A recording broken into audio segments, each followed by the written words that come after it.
Hey YouTube, Cam here with another fragrance review.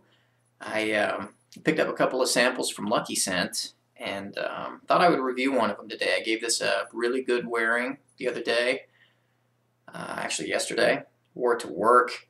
Lucky Scent, the little samples they give you, it's about 0.7 milliliters, which is probably pretty close to what you'd get, when you've got a full bottle and you're spraying on 3 to 5 sprays.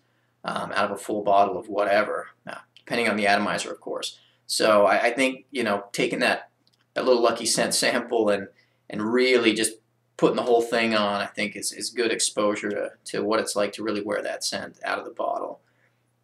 And the fragrance that I'm going to review today, see if we can get this to focus.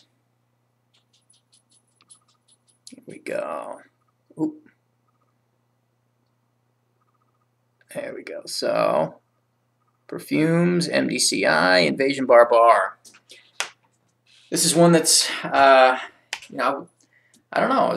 I'd say I was pretty excited about. I was actually, in looking at reviews and just reading testimonials and things like that. I was pretty excited about possibly picking up a bottle of this stuff.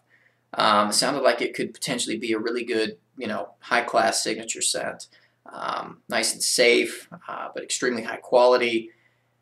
So just to tell you a little bit about the fragrance, came out in 2005, and the perfumer was Stephanie Bacouche. Sure, I'm slaughtering her name. Oh well. Top notes: grapefruit, bergamot, violet leaf, mid, thyme, cardamom, lavender, and ginger, and the base, patchouli, vanilla, and musk. Okay.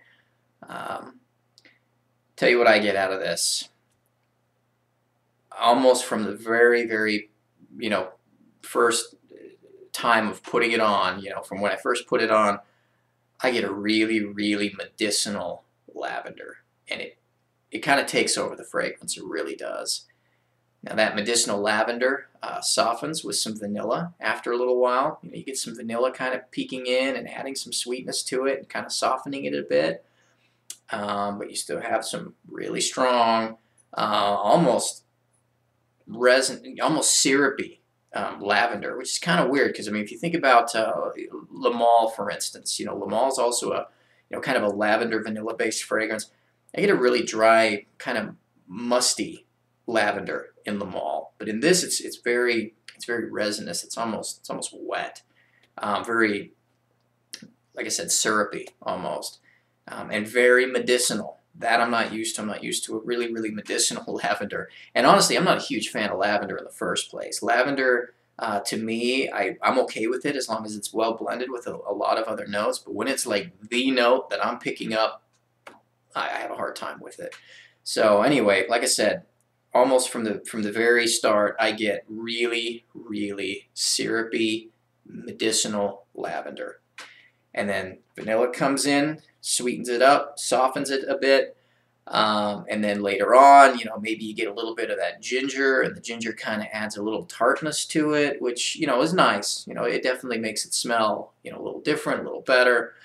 But in the end, I get a really medicinal, discernible lavender pretty much all the way through. I'm disappointed. I don't really care for this fragrance. That's me though. Really high quality, and I got great longevity out of it. I got 10 plus hours out of this. It lasted me the whole work day. It was still on me when I got home from work. So quality is there. Longevity is there. And as far as how safe of a scent it is, yeah, I really don't think it's going to offend anybody. My wife likes it. She enjoys it. She thinks it's a good scent. But overall, like I said, I just, if you're somebody who does not like lavender, you are not going to like this. If you like lavender, you may love this. So, so definitely for me, this is a pass. I'm absolutely, at least now, not looking to buy this. I might test it again, in a while, and just see if my tastes have changed a little bit, or if it's grown on me, whatever. But for now, this is absolutely a pass for me. For everyone else, though, as long as you don't hate lavender, give this a try, because I don't think this is going to be, you know, an overly offensive scent. I do think it's going to be pretty safe. I mean, it is a little weird because of the, you know, the really strong medicinal lavender that I'm just not used to. But overall, I really don't think it's going to be overly offensive to anybody. So if you like lavender, give this a try. You know, you might really like it. You know, really good quality. But for me, it's a pass. Scale of 1 to 10, I'm going to give this a 5. I really am. I can't give it much lower than a 5 because it's quality, it's got great longevity, and I don't hate it, but I don't like it. But that's my review. Rate, comment, subscribe. You know, let me know what you think. Thanks for tuning in.